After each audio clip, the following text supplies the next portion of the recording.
Diabetes के मरीजों के लिए आने वाला 10 से 15 मिनट का ये सेशन लाइफ चेंजिंग होने वाला है। यदि आपको कुछ चीजें टेक्निकल लगें, समझ में ना आए, तो भले इस वीडियो को 2 बार देखें, 4 बार देखें। फ्रेंड्स, अगर अभी तक आपने चैनल को सब्सक्राइब नहीं किया है तो इसे सब्सक्राइब करें, बेल आइकॉन प्रेस करें। साथ में वीडियो पसंद आए तो उसे लाइक करें और अपने उन फ्रेंड्स के साथ शेयर करें जिनको डायबिटीज का प्रॉब्लम है, क्योंकि ये करके आप उनके जीवन में भी चेंजेस लाएंगे। देखिए, डायबिटीज का जो मूल कारण होता है उसे समझने के लिए थोड़ा हमको शरीर के बारे में जानना जरूरी है। हमारे शरीर में एक ग्लैंड होती है जिसे बोलते हैं पैनक्रियास। ये पेट के पास इधर पीछे की तरफ को पाई जाती है।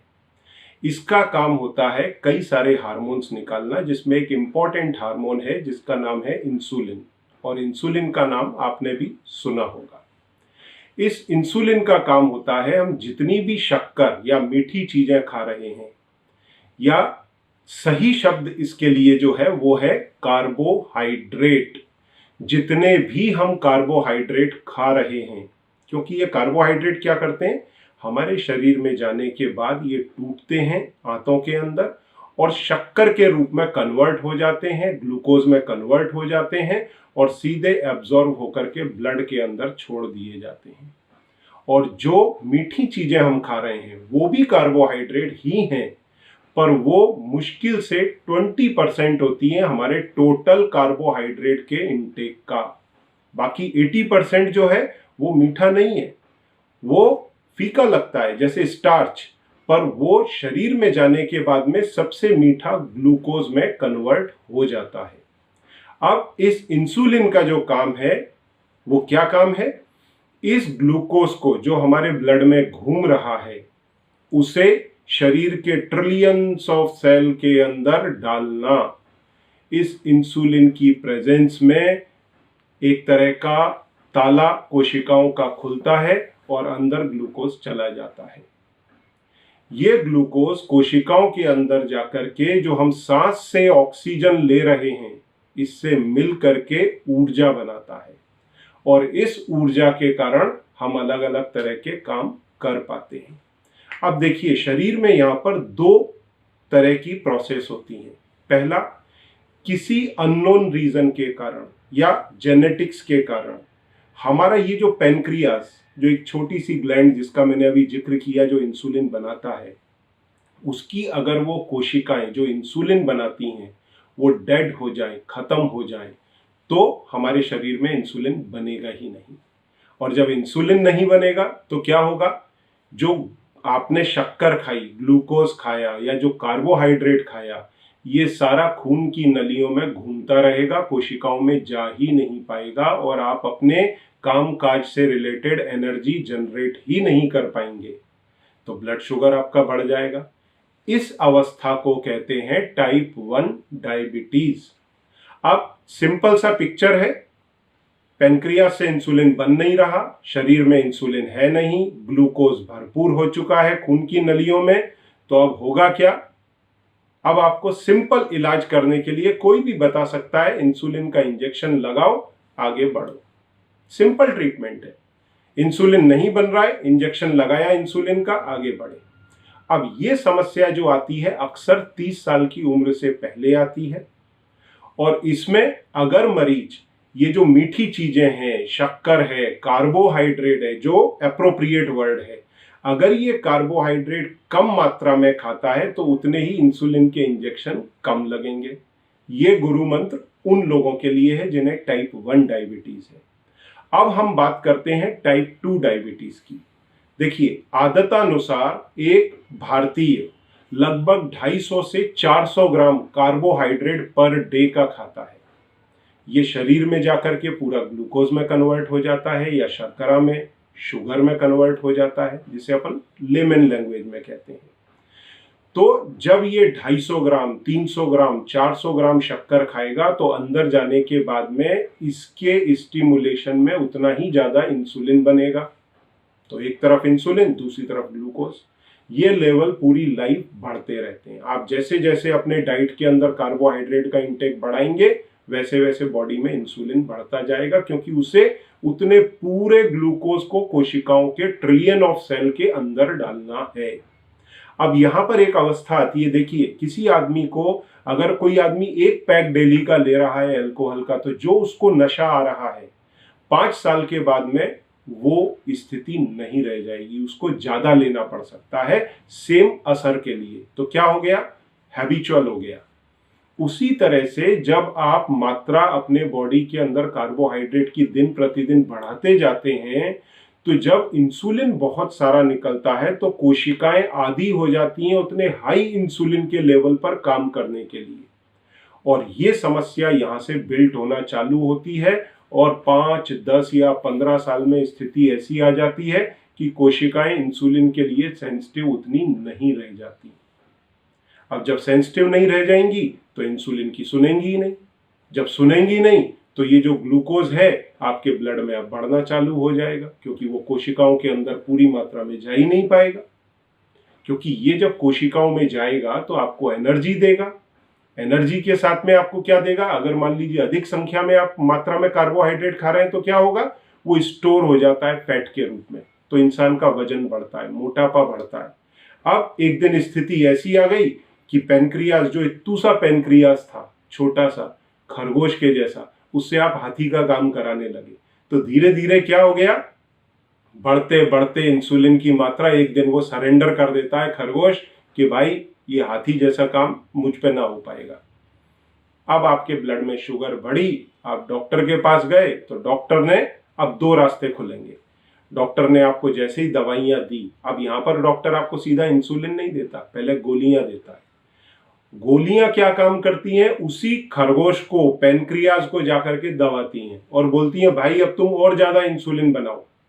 तो जो बढ़ी हुई मात्रा, मतलब पहले से ही नॉर्मल से 5 से 6 गुना इंसुलिन शरीर में बन रहा था, उसी को और बढ़ा दिया इंसुलिन को उन दवाइयों ने।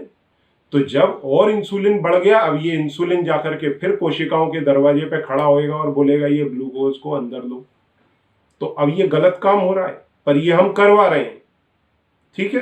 तो ये गलत काम जब होता है तो इसका कभी तो बम फूटेगा। तो जब ये साइकिल फिर चालू होती है तो 1 गोली, 2 गोली, 3 गोली, फिर 3 गोली, 1 बार, 2 बार, 3 बार, ढेर सारी दवाइयां, और उस बेचारे खरगोश जैसे पेनक्रियाज के ऊपर हाथी से भी बड़ा प्रेशर। ऐसी स्थिति में एक दिन बम फटता है और उसकी जो कोशिकाएं होती हैं जो इंसुलिन बनाती हैं, जल के एक दिन खत्म हो जाती हैं। अब आपके डॉक्टर बोलते हैं भाई अब कुछ ना होने वाला, अब तो इंजेक्शन लगाओ, जो टाइप 1 वाले को लगाते थे। अब आप इंजेक्शन पे पहुंच जाते हैं। अब एक तो ये तरीका हुआ इसको मैनेज करने का। दूसरा तरीका क्या हुआ जो एकदम कूल है, क्या है, एक आम आदमी जो 250 से 400 ग्राम शक्कर या कार्बोहाइड्रेट खाने लगा था, वही आदमी डायबिटीज होने पे थोड़ा कॉन्शियस होता है और वो 400 ग्राम से 250 पे आ जाता है कि भाई मेरे को डायबिटीज है, मैं मीठी चीजें नहीं खाऊंगा, पर वो स्टार्च वाली चीज को समझ ही नहीं पाता। तो इस चक्कर में क्या होता है, 250 के नीचे जाना उसके लिए पॉसिबल नहीं होता क्योंकि नॉलेज ही नहीं है। अगर इसको 50% कर दिया जाए, 100 से 125 ग्राम कार्बोहाइड्रेट अगर मरीज खाए, तो आपके बॉडी में उतना इंसुलिन तो पहले से ही बन रहा है, तो वो इंसुलिन सफिशिएंट है उतने कार्बोहाइड्रेट का केयर लेने के लिए। और कुछ कमी रह जाएगी तो आपके बॉडी में तो फैट भरा हुआ है, आप तो क्योंकि मोटे हो गए इतने साल में, तो वो फैट निकल करके खाली होगा and cell will feel cool कि हाँ भाई अब बेहतर है स्थिति, सेल खाली हो रही है, भरा हुआ फैट बाहर जा रहा है, ज्यादा ग्लूकोज अंदर नहीं आ रहा, लिमिट में आ रहा है, और इंसुलिन का लेवल नीचे आ गया है। जिस इंसुलिन के बढ़े हुए लेवल पर सेल्स के अंदर रेजिस्टेंस आ रहा था, वो रेजिस्टेंस अब नीचे आने लगा, मतलब cells will feel cool. Insulin की मात्रा घटी, ग्लूकोज का इंटेक घटा, तो आपके सेल्स जो थे वो कूल हो गए।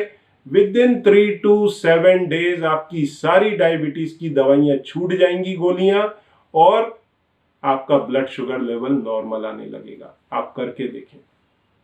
अब यही साइकिल अगर आपने मेंटेन कर ली 1 साल तक, तो आपकी डायबिटीज रिवर्स होने लगेगी, आपका वजन कम हो जाएगा, नॉर्मल हो जाएगा। तो ये आइडियल वेट मेंटेन करें, आपकी डायबिटीज धीरे धीरे रिवर्स होने लगेगी। और अगर आपको इसकी ज़्यादा मालूमात चाहिए तो मेरी LDCF डाइट है, low density carbohydrate and fat diet, क्योंकि अब आपको कम कार्बोहाइड्रेट की जरूरत है, साथ में कम फैट की जरूरत है, क्योंकि बॉडी के फैट को हमें खत्म करना है।